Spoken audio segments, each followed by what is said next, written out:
Allez, bonjour à tous, j'espère que vous allez bien. Aujourd'hui, analyse du BTC, on a une faible volatilité, on peut s'attendre à un gros mouvement qui arrive. On verra également Ether, 3 altcoins que vous m'avez demandé d'analyser. On verra également les annonces économiques, il y a pas mal de choses à dire. On va commencer sur ça d'ailleurs. Je pense que on peut s'attendre à pas mal de volatilité cette semaine sur les marchés au vu des annonces qui arrivent.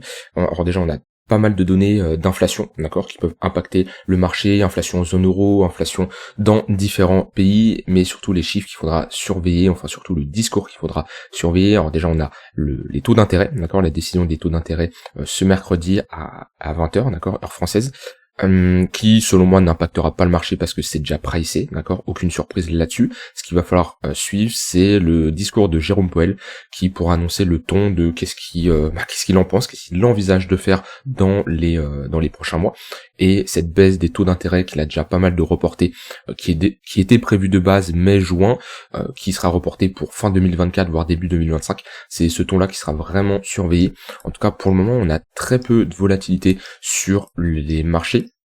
Je vous l'avais montré avec cet indicateur qui calcule la volatilité et qui annonce quand elle est extrêmement basse par un flash violet ici, ce qui nous indique que la volatilité est extrêmement faible et en général quand on a ce genre de flash violet, on peut s'attendre à un gros mouvement, d'accord. Alors ça soit un gros mouvement à la baisse ou à la hausse, mais en général ça indique qu'un gros mouvement se prépare. Donc, ça marche sur différentes unités de temps. Vous voyez, faible volatilité, on a eu un gros mouvement. Ici faible volatilité, on a eu un gros mouvement, d'accord. Bien sûr proportionnel à l'unité de temps, mais on voit que déjà en 12 heures, on commence ici à avoir une très faible volatilité. En daily, on n'est pas loin d'avoir une volatilité assez basse, donc je pense que d'ici fin de semaine, voire semaine prochaine, on sera fixé sur la résolution de ce range, d'accord. Maintenant, en fait, quand je vois le contexte, quand je vois, c'est techniquement, ce genre de range a plus de chances de casser par le haut. D'accord. Je parle juste d'un point de vue technique.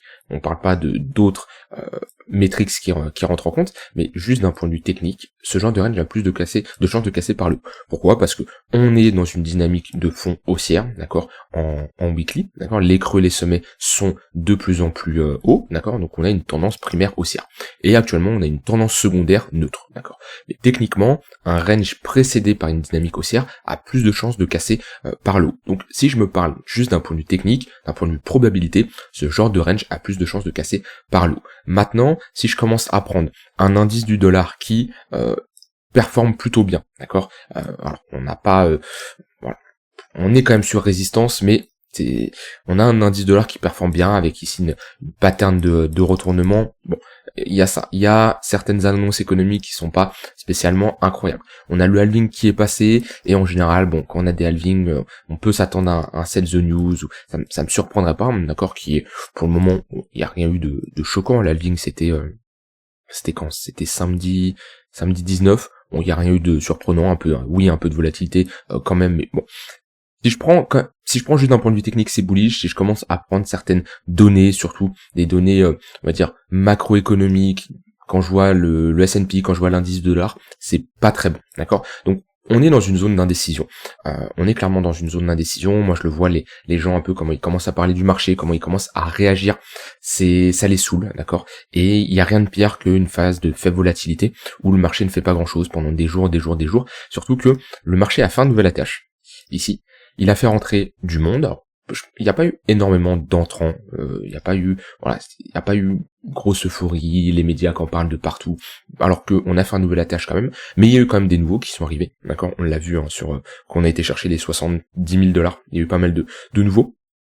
Et là, des nouveaux qui arrivent, qui voient un BTC qui fait 15 000 $, 70 000 $ en un an, d'accord, qui voient des targets à 100 000, 200 000 $, et qu'on leur propose pendant 2 mois un range, alors qu'ils n'y connaissent rien au marché, qui s'attendaient juste à bien performer, ça peut en dégoûter plus d'un, d'accord. Et c'est dans ce genre de phase en général que le marché, comme je dis, hein, ça fait un gros mouvement parce que le marché n'aime pas rester trop longtemps avec une faible volatilité. Et quand la volatilité revient, en général, il y a un gros intérêt sur le marché, que ça soit à la hausse ou à la baisse.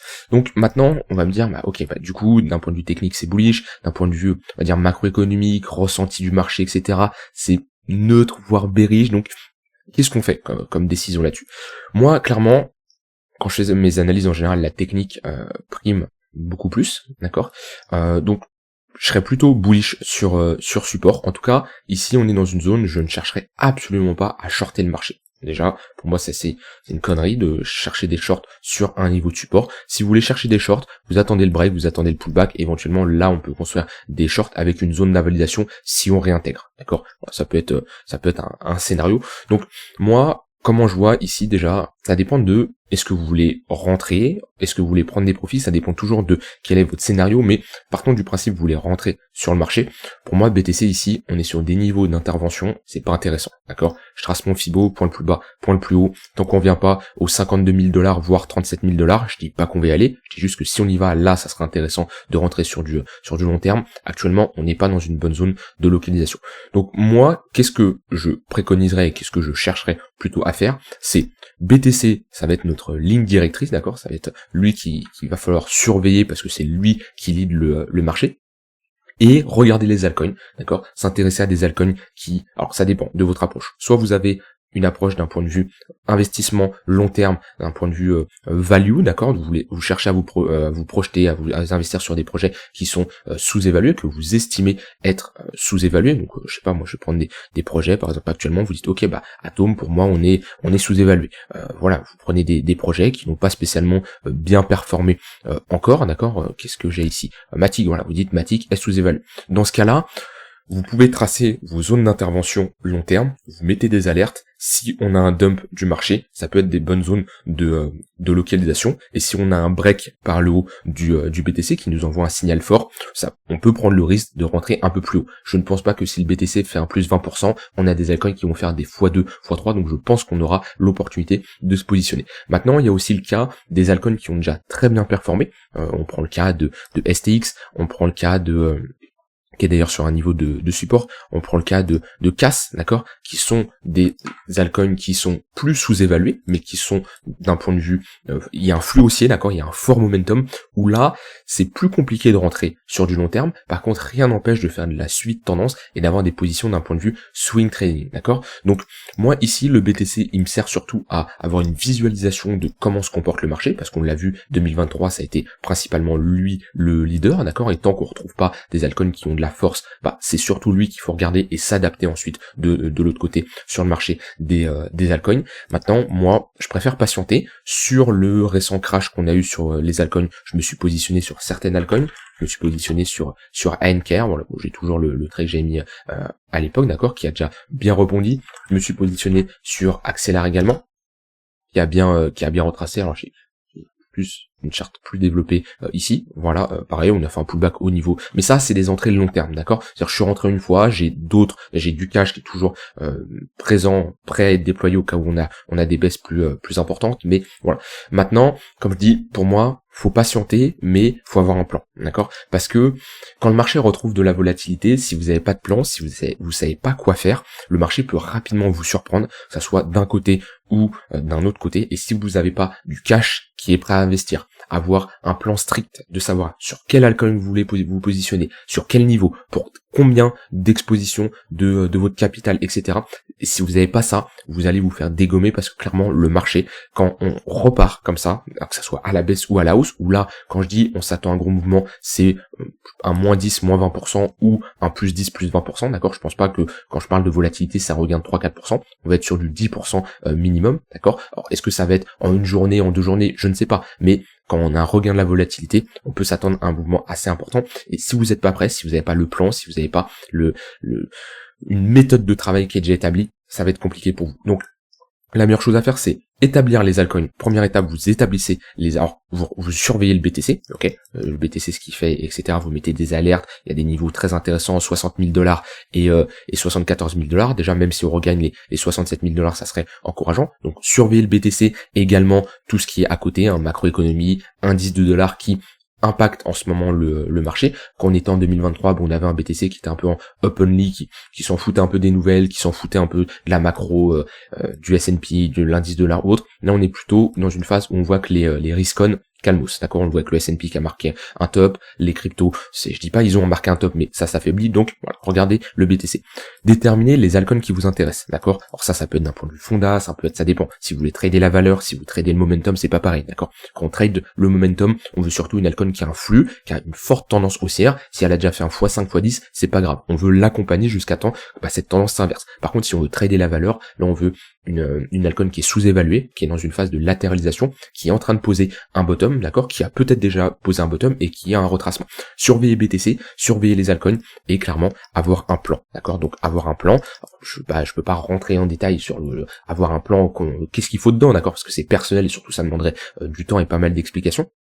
Mais au moins avoir du cash qui est disponible, savoir les altcoins qui vous intéressent, savoir quelle exposition vous allez prendre sur ces altcoins, savoir quelle zone d'intervention vous voulez surveiller, comment vous rentrez, est-ce que vous vous placez juste sur un niveau de support long terme, ou est-ce que vous attendez une réaction du marché sur ce niveau de support long terme, etc., etc., et ça va également à quel moment vous allez prendre vos profits, qu'est-ce que vous faites par la suite, d'accord. Mais comme je le dis, là pour moi, je pense que dans les prochaines semaines, ça risque de bouger, c'est le moment clairement d'établir son plan et de se fixer une méthode de travail, d'accord. Alors est-ce que elle sera bonne? On peut jamais prévoir l'avance. Je peux pas savoir si le BTC va s'arrêter à 57 000 $, 55 000 $. Bon, moi la target là, si on break les 60 000 $, ça sera surtout les 52 000 $ qu'il faudra surveiller. Mais le mieux c'est d'être prêt. Voilà. Pendant 2 mois il se passait pas grand chose. Là au vu de la volatilité, j'ai du mal qu'on va passer encore 3-4 mois à l'intérieur de ce range, d'accord. Alors le range peut être bien sûr plus ouvert, d'accord. C'est-à-dire rien ne m'empêche de break ici, de réintégrer et de faire quelque chose comme ça, un plus gros range sur du long terme, mais voilà, pour moi il va y avoir une extension, que ça soit à la baisse ou à la hausse, en tout cas on a une forte volatilité. Maintenant comme je dis, je ne short pas, d'accord, parce qu'on est sur un niveau de support, et techniquement on est même dans une zone de localisation où on chercherait des achats, d'accord. Ce qui manque ici c'est l'inversion de notre dynamique, d'accord. On retrouve un momentum qui est plutôt encourageant, on a ici une divergence qui est haussière. En fait on fait globalement la même chose qu'on a eu ici et ici. Alors pour le moment, c'est pas confirmé. Tac. On va chercher le niveau de bas de support. On pousse à la divergence haussière. On a un regain du momentum. Pareil ici. On pousse à la divergence haussière. On a un regain du momentum. À ce moment-là, on a bien sûr des moyennes mobiles qui sont orientées à la baisse. Si je mets mes tunnels, si je les trouve, tac. Hop, s'ils veulent bien s'afficher. Voilà, on voit que ici, 1 heure, 15 minutes sous le 1 heure, etc., etc. Ici, on a 15 minutes sous le 1 heure, etc., etc. Quand on commence à proposer des patterns de retournement type W, qu'on break le 15 minutes, pattern de retournement, on en a une petite ici, on en a une plus grosse ici, etc. C'est des niveaux intéressants à surveiller parce qu'on a notre localisation, c'est on a déterminé une très bonne zone d'intervention, qui est un bad range. Il n'y a rien de mieux sur un range de se positionner sur le bad range, c'est un niveau de support. On a notre affaiblissement de vendeurs sur un niveau de localisation où techniquement on s'attend à un réveil acheteur. Et ce qui nous manque actuellement, on a ces deux conditions, ce qui nous manque c'est un réveil acheteur. Donc ça dépend de qu'est-ce que vous estimez un réveil acheteur, vous, dans votre manière de trader. Il y en a, ça va être le break du dernier sommet, ok, quelque chose comme ça, d'accord. Et ils vont se positionner sur un retracement, par exemple dans la zone de Fibonacci, une zone d'imbalance, etc.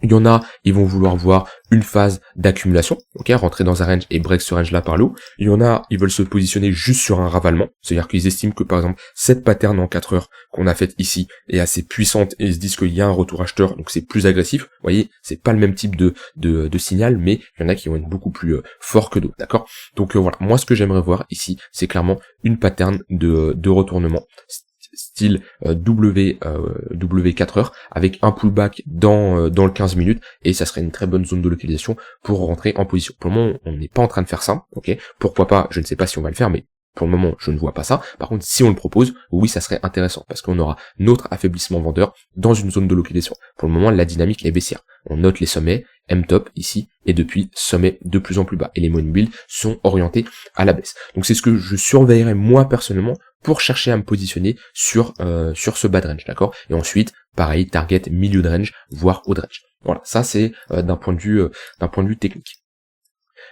Sur du beaucoup plus court terme, bon bah c'est un peu similaire, on a le 15 minutes qui est orienté à la baisse, on est dans une zone où sur l'intraday ici, il peut y avoir des shorts. Alors, on a un momentum qui est assez bullish sur du 15 minutes, donc compliqué d'avoir des shorts ici. Ce que j'aimerais voir, c'est un affaiblissement du momentum et voilà, alors pas ça, pas du tout, mais plutôt une pattern de retournement avec un affaiblissement acheteur qui nous montre que tout simplement dans cette zone de résistance on a une perte du momentum au niveau des acheteurs. Mais techniquement on est sur un niveau où sur l'intraday on peut chercher des shorts. Voilà mon avis sur le BTC. Je pense qu'il faut vraiment rester actif en ce moment, même s'il n'y a pas grand chose, parce que ça risque de bouger. Donc comme je dis, préparez votre plan, préparez les altcoins qui vous intéressent, préparez le cash à déployer. Sur un dump, si on a un dump de 15-20%, ne faites pas de levier, vous allez clairement vous faire déchirer. Ça c'est pour BTC. Ether, j'y ai cru. J'y ai cru, mais on attend toujours la clôture. Ça, c'est vraiment quelque chose de très basique en trading. On peut se faire piéger. On a eu un pump assez intéressant sur Ether où il y a eu une décorrélation pendant une journée. Là. On a eu une décorrélation, vous voyez. Alors bon, les 2 derniers jours, on a eu cette décorrélation sur la paire ETH-BTC, mais sur l'USDT, on a bien pump, mais on n'a pas une bonne clôture, d'accord. Si on avait clôturé ici au niveau des 3350$, ça aurait été très intéressant. Maintenant on est revenu chercher cette zone de résistance et on s'est fait encore rejeter. C'est là l'importance d'attendre les clôtures, d'accord. Mais on a une petite décorrélation quand même entre ETH BTC, un Ether qui a bien performé comparé à un BTC. Et alors techniquement on a réintégré ce range là, ok. Maintenant c'est trop just pour vraiment parler de retournement, parce qu'ici on voit que la trend reste baissière. Les creux et les sommets sont de plus en plus bas, donc ce que j'aimerais c'est au moins ici une pattern de retournement, même un break de cette trendline là avec une pattern de retournement de l'autre côté, ça serait plutôt pas mal. Mais bon, on a un premier signal assez positif, c'est la réintégration de ce range là, mais c'est vraiment trop juste pour dire qu'on a inversé l'entièreté de cette dynamique baissière. Ether actuellement, ouais, on est sur résistance, on a rejeté, hop. Ouais, et là, il n'y a pas grand chose à faire, on repasse sous le tunnel 15 minutes, sous le tunnel 1 heure. On flippe le tunnel 1 heure en résistance. Ouais, chercher des shorts sur l'intraday, là, ça peut être une bonne opportunité. Maintenant, ouais, si on vient chercher le tunnel 15 minutes ici. Prise de liquidité de ce dernier sommet. Réaction dans le tunnel 15 minutes, ça peut être une opportunité pour short. En tout cas, ici, chercher à longue, alors qu'on a sur une résistance vers les 3250$. Non, je suis pas fan. Par contre, comme je vous l'avais dit, et ça c'est toujours d'actualité, si on break ces 3250, comme on aurait pu faire ici, c'est retour 3650$. Alors, marché US. On a un S&P qui est toujours baissier, d'accord, même si on a un rebond. C'est tout à fait normal d'avoir un rebond dans une dynamique baissière. Techniquement, 0,382 c'est une bonne zone de localisation en général sur un rebond. Bon, on retrace un peu plus haut, donc c'est à dire que on a ici peut-être un bottom temporaire. On peut rentrer dans une phase de range. Maintenant, ouais, moyenne mobile toujours orientée à la baisse. On est sur une très bonne zone de confluence ici que j'avais pas vu entre le tunnel 4 heures et les 0,5 de retracement. Si ce niveau casse, prochain niveau, c'est les 5200$, où également on a une bonne confluence entre les 0,118 de Fibonacci et la ligne de coup de cette zone cette zone de résistance là, de cette pattern de retournement. Donc toujours baissier, alors toujours baissier sur du court terme, hein. La trend long terme reste bien sûr haussière, on est juste sur un retracement. Maintenant, si on a un retracement dans nos zones de rechargement, entre les 0,118 et 0,786, c'est un niveau qu'il faudra surveiller. Si on commence à rejeter et proposer ce genre de structure, donc ce genre de top weekly, en général c'est pas très beau. Et des top weekly sur un actif, en général ça marque un top assez, on va dire assez long terme. On en a par exemple un ici, ok. On a une structure de top, et surtout on a une plus belle structure, c'est sur le Nasdaq. Sur le Nasdaq, ici, elle est magnifique, ok. On a, tac, sommet, creux, sommet, break, ok. Et grosse structure de top, et qu'est-ce qui nous inverse ce genre de structure? Et ben c'est l'inverse, ici, un W. Actuellement, on est pareil sur un niveau de résistance. On a proposé ici une petite pattern, d'accord, une phase de range qu'on a break par le bas. On est en train de faire un pullback dessus. Dans tous les cas, je pense que le marché ne fera pas grand chose tant qu'on n'a pas le discours de Jérôme Powell. C'est pour ça on a également une faible volatilité. Alors on a peut-être regagné en volatilité depuis. Ouais, non, on a clairement une faible volatilité, 3 jours même weekly. Voilà. Faible volat, gros mouvement qui se prépare. Là on a déjà eu un petit retour de volat, parce que moins 6% ça reste assez important sur le marché US, hein, on n'est pas sur le BTC. S&P c'est pareil. Faible volat, et là on regagne de la volatilité avec un retracement assez important. Les zones de localisation long terme à surveiller, ça change pas. Les 0,382 qui sont sur une très bonne zone de localisation ici. Si on y va, c'est, je vais pas dire ça s'achète les yeux fermés bien entendu, mais très bonne zone de localisation, on peut s'attendre au moins un rebond, d'accord? Je dis pas que ça va être un bottom définitif, mais si on y va comme ça, on peut s'attendre au moins un rebond pour pourquoi pas avoir ensuite un prolongement de notre dynamique baissière. Mais ouais, ici le S&P, le Nasdaq tire un peu la gueule, même si on a un petit retracement, mais qui n'empêche que pour moi ici, au vu du contexte, l'indice du dollar, au vu de la macro, j'ai du mal à voir le S&P faire un nouvel étage. Ce qui serait pas mal pour les cryptos bien entendu, mais là je pense qu'on a un top pour 2-3 mois au moins sur le marché US. Bon, on verra. En tout cas, moi ce que je surveille, je ne traite pas du tout le marché US, je les analyse parce que ça peut aider à prendre des décisions sur le BTC, surtout l'indice du dollar, mais sinon en général je ne trade absolument pas dessus. Il y a déjà quoi faire sur le marché crypto. Voilà, sur le BTC, j'ai rien d'autre à ajouter. Comme je dis, le plus important là, la leçon à retenir, on va dire, de cette vidéo, c'est ayez un plan, ayez une méthode pour ne pas vous faire surprendre si on a un retour de la volatilité. Alors, 3 altcoins que vous me demandez d'analyser, on a CKB. Bon, alors CKB, c'est un peu trop tard, hein. Alors, tracer un Fibo, voir où on se trouve. Et là, tellement la forte volatilité qu'on peut retourner sur des 0,118 de Fibonacci en juste une semaine. Techniquement, on est sur une zone de localisation intéressante, vu qu'on est sur les 0,118, sur également un bas de range. Ici. Je vais juste mettre des moyennes mobiles, voir où on se trouve également. Le tunnel daily, il est assez bas. Sur du court terme, on a une dynamique qui est quand même baissière, on voit que le 1 heure accroche le 4 heures à la baisse, donc on a un affaiblissement sur du court moyen terme. Maintenant on est sur une zone de localisation intéressante, maintenant on est quand même sur une altcoin, si on a un retracement qui doit être plus intéressant, moi je surveillerais, alors ça peut sembler irréaliste pour certains, mais un pullback sur cette ligne de coup là, c'est une très bonne zone de localisation, ce qui ferait actuellement un moins 60%, ça fait beaucoup. Je dis pas qu'on va y aller, je dis juste que si je voudrais l'entrée parfaite, elle serait ici. Maintenant, c'est sûr que après un moins 55%, on retrouve des zones de localisation. Et s'il y en a qui se disent oui, c'est quand le moment de rentrer, pour moi, il y a eu des fenêtres d'achat sur des altcoins les dernières semaines, surtout qu'on a eu ce crash. Si on part du principe qu'on est dans un bull market, ok, et pour moi, au vu des structures qu'on est en train de faire sur pas mal de cryptos, on est dans un bull market, en tout cas on est sur un bottom, des corrections de moins 50%, moins 60%, ça s'achète. Ne vous attendez pas à un marché qui va faire des moins 95% pendant un bear market. Ça serait pas bon, d'accord, parce que si on fait un moins 95%, c'est qu'on a besoin d'une consolidation d'un an de l'autre côté pour repartir en dynamique haussière. À moins que vous ayez un actif qui vous fait des x3, moins 95%, qui repart, etc., x7, etc. Alors ça, c'est plutôt un shitcoin, d'accord, mais si on a vraiment une vraie structure de prix, et qu'on est dans une dynamique haussière, pour moi, des replis de moins 60%, ça se rachète, d'accord. Sur des 0,518, c'est intéressant. Maintenant, si on doit retracer, ouais, prochain niveau, c'est la ligne de coup ici, bonne confluence. Pendle. Alors. En daily, ça ressemble à un top, ça, quand même, hein. Ça ressemble à un top, si je me mets en close line, ouais, c'est structure de top, hein. Ça, c'est un M, hein. C'est une structure baissière, c'est pas très joli. Si je me mets en clôture ici, même là, on passe sous ce niveau-là, on fait un pullback, on se fait rejeter. Bon, en weekly, là-dessus, il n'y a pas de souci, ça reste haussier. Maintenant, ouais, en daily, c'est plutôt baissier. Alors ici, on n'est pas dans une bonne zone de localisation pour chercher des achats. On a une bonne zone ici, hein, dans cette dernière pattern de réaccumulation. Ici, on a un petit bracket, un petit range vers les $3.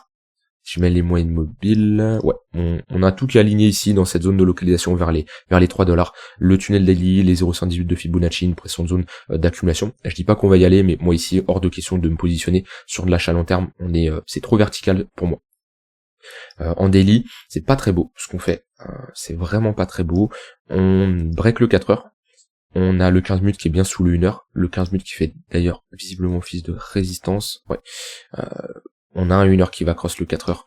Et visuellement, là, on a l'air de proposer une structure de top de marché. Donc, c'est compliqué. En tout cas, ici, si vous achetez sur du court moyen terme, vous faites, selon moi, de la contre-tendance. Et dernière, DYDX. Alors DYDX, c'est pas ma crypto phare, hein, parce que en fait ça c'est le prix, d'accord.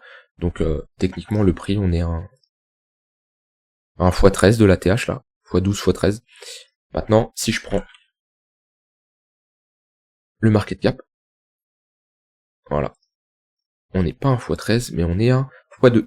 Pourquoi? Parce qu'il y a eu énormément d'émissions de jetons sur DYDX, il y a une forte inflation, ce qui nous fait qu'on a un market cap qui a augmenté. En fait, le market cap, qu'est-ce qui fait augmenter le market cap? C'est soit l'évolution du prix, soit le nombre de tokens en circulation qui augmente ou qui baisse, d'accord? Mais voilà, ici on a un prix qui n'a pas vraiment bougé, on a eu pas mal d'émissions de jetons, ce qui réduit la rareté du token, et ce qui est vraiment pas bon en général, ce qui fait qu'on a un prix qui ne s'apprécie pas plus que ça. On est dans un gros range, d'accord, avec un niveau clé vers les 2,3 $, ouais, c'est un niveau qui faisait office de résistance, support, résistance, on est repassé en dessous. Ouais, c'est globalement on est dans un range. Pour moi ici, si c'est un projet qui vous intéresse, on est toujours dans une phase de latéralisation. Donc soit vous cherchez à vous positionner sur le bas de range, d'accord, si vous avez confiance au projet. Si vous n'avez pas confiance, vous attendez le break, le pullback pour vous positionner. Voilà, deux approches. Il y en a un, il a confiance aux fondamentaux du projet, il a confiance à la token mix du projet, et il dit que c'est un projet qui est intéressant dans les prochains mois, prochaines années. Il peut se positionner sur le bas de range parce que si il a raison dans son analyse, il y a peu de chances que ça soit un niveau qui break. Alors, c'est toujours des probabilités, mais il y a moins de chances. La personne qui se dit c'est pas un bon projet, ou alors je n'ai pas envie de l'analyser, je veux juste faire de l'analyse technique, on attend le break, le pullback, et on pourrait rentrer dans une dynamique haussière. Voilà, j'ai dit ce que j'avais envie de dire sur le marché, rien d'autre à ajouter. Comme je dis, préparez-vous sur le BTC, ça ne me surprendrait pas d'avoir un retour de la volatilité assez rapidement. Dans tous les cas, bien sûr, je vous ferai une update. Je vous souhaite une très bonne fin de journée, on se retrouve demain pour une prochaine vidéo. Bye bye.